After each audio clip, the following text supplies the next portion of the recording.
ఎదనెక్కబోతున్న ఆమ్ ఆద్మీని ప్రధాన రాజకీయ పార్టీలు ముందే సంకట స్థితిలోకి నెట్టేశాయి. ఆప్కు బేషరతు మద్దతు ఇవ్వట్లేదన్న కాంగ్రెస్ హామీలు నెరవేర్చేందుకు ఒక అవకాశాన్ని ఇస్తున్నామని తేల్చి చెప్పింది. బీజేపీ ఆప్కు అభినందనలు చెప్తూనే కాంగ్రెస్ తో జతకట్టి ఢిల్లీ వాసుల్ని మోసగించారని దుయ్యబట్టింది. సరికొత్త ఒరవడితో మార్పు రాజకీయాలకు శ్రీకారం చుట్టిన ఆమ్ ఆద్మీకి ముందుందంతా ముళ్లబాటేనని ప్రధాన రాజకీయ పార్టీలు స్పష్టమైన సంకేతాలిచ్చాయి. ప్రభుత్వ ఏర్పాటుకు మద్దతివ్వడం ద్వారా అరంగేట్రంలోనే తమ సుదీర్ఘ రాజకీయ పునాదుల్ని పెకిలించిన ఆమ్ ఆద్మీని ఇరుకున పెట్టడమే కాంగ్రెస్ వ్యూహంగా కనిపిస్తోంది. ఆ ప్రభుత్వానికి తాము బేషరతు మద్దతివ్వడం లేదని హస్తం పార్టీ తేల్చి చెప్పింది. కేజ్రీవాల్ ఇచ్చిన హామీలు నెరవేర్చడం అసాధ్యమన్న మాజీ ముఖ్యమంత్రి షీలా దీక్షిత్ కానీ ఇది వారి సామర్థ్యం నిరూపించుకునేందుకు ఓ అవకాశమని స్పష్టం చేశారు. अब हो रहा है, अब मैं उनको शुभकामनाएं दे सकती हूँ और शुभकामनाएं विशेषकर इसलिए कि जो उन्होंने वायदे दिल्ली के लोगों को किए हैं अब वो उसको पूरा कर पाए और जब तक वो करेंगे शीघ्र करेंगे, लेकिन इस वक्त मैं शुभकामनाएं देती।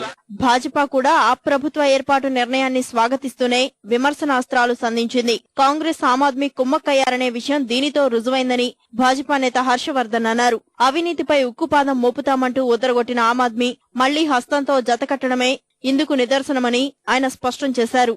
भ्रष्टाचार के खिलाफ लड़ाई लड़ने के लिए बड़ा संकल्प किया, बड़ी बड़ी बातें की, बड़े बड़े वादे किए, लेकिन आज भ्रष्टाचार के साथ ही समझौता कर और सत्ता के लिए उन्होंने अपने सारे प्रिंसिपल्स को कॉम्प्रोमाइज कर दिया है।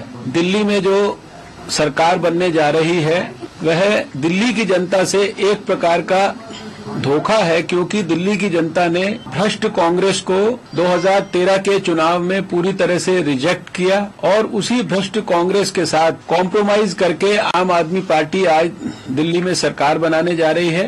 हम उसके बावजूद भी उनको सरकार बनाने के इस अवसर पर अपनी शुभकामनाएं देते हैं. కాంగ్రెస్ మద్దతుతో ఆప్ ప్రభుత్వ ఏర్పాటు రాజకీయంగా తమకు లాభిస్తుందని భాజపా భావిస్తోంది. విద్యుత్ బిల్లుల తగ్గింపు, నీటి సరఫరా పెంపు వంటి హామీలు నెరవేర్చడం సాధ్యం కాదని త్వరితగతిన చేయాలనుకున్నా వచ్చే ఏడాది సార్వత్రిక ఎన్నికలు ముంచుకు రావడం ఖాయమని భావిస్తోంది. ఆ తర్వాత ఎన్నికల కోడ్ అమల్లోకొస్తే హామీలు నెరవేర్చలేదంటూ కాంగ్రెస్ ఆప్ సర్కార్ను ఇరకాటంలో పడేయొచ్చని కమలదళం భావిస్తోంది.